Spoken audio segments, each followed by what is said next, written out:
Pada malam ini kita akan cuba mengupas persoalan pembahagian kekayaan yang adil dan saksama. Bila bincang ekonomi insani atau manusiawi, orang harus adalah untuk menekankan kepentingan ekonomi itu menjurus kepada kepentingan rakyat. Kalau tidak, ia berakhir dengan pembolotan kekayaan oleh segelintir. Saya akan mulakan dengan membaca ayat Al-Quran dari surah Al-Hasyr ayat 7. Bismillahirrahmanirrahim. Ma afa Allahu ala rasulihi min ahlil qura falillahi walirrasuli walizil qurba wal yatama wal masakini wa banis sabil kay la yakuna dulatan bainal aghniya'i minkum wa ma atakumur rasulu fakhuzuhu wa ma nahakum anhu fantahu wattaqullaha innallaha syadidul iqab.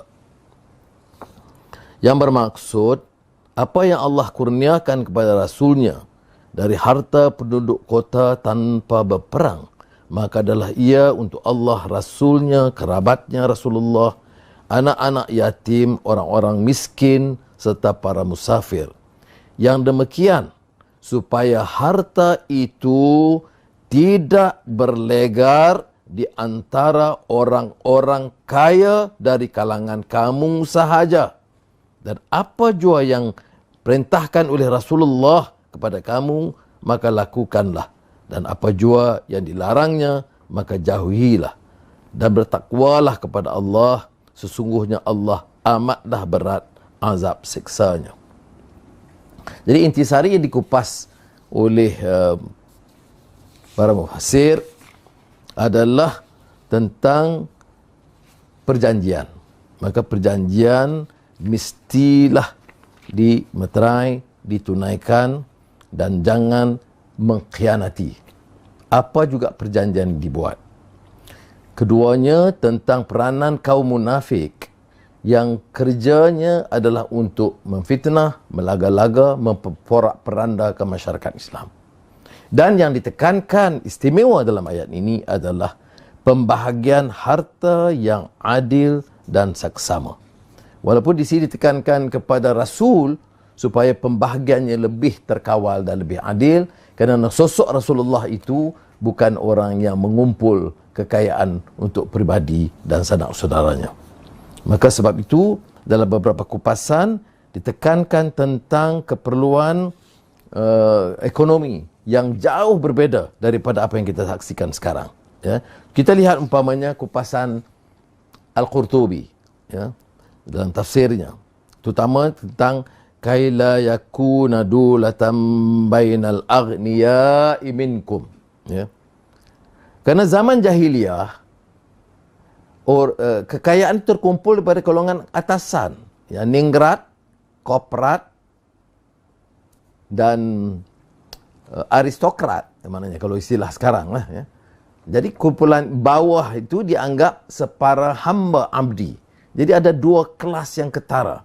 Dan terkait dengan hal ini juga, hukum begitu juga. Yang kaya buat jenayah, rompakan, penindasan, kemungkaran, dilepaskan.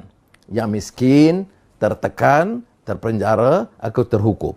Sebab itu, kata Al-Qurtubi, zaman jahiliyah apabila memperoleh sesuatu harta, ia akan menjadi makanan dan habuan kalangan pembesar, membahagi di antara mereka sahaja.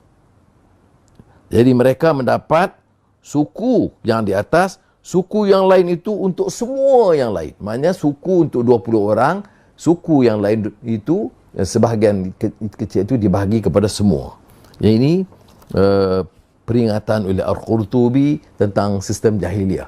Cirinya itu kadang-kadang ada jangkitannya sekarang. Ini yang harus kita fikirkan.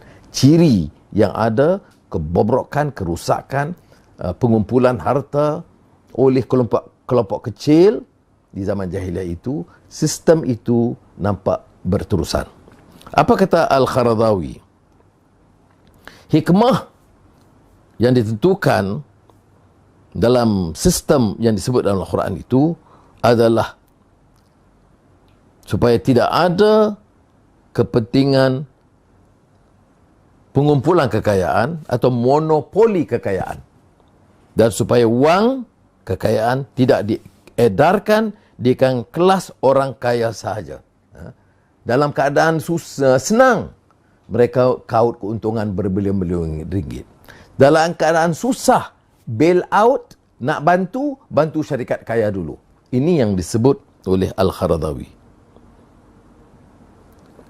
Ibn Kathir yang tafsir yang dianggap tradisional, klasik, tetapi penting ditekankan di sini bahawa menurut Ibn Kathir, peringatan supaya dalam kalangan yang kaya tidak rakus memiliki harta untuk syahwat mereka, sedang mereka lupakan sama sekali nasib orang-orang miskin di sisi mereka.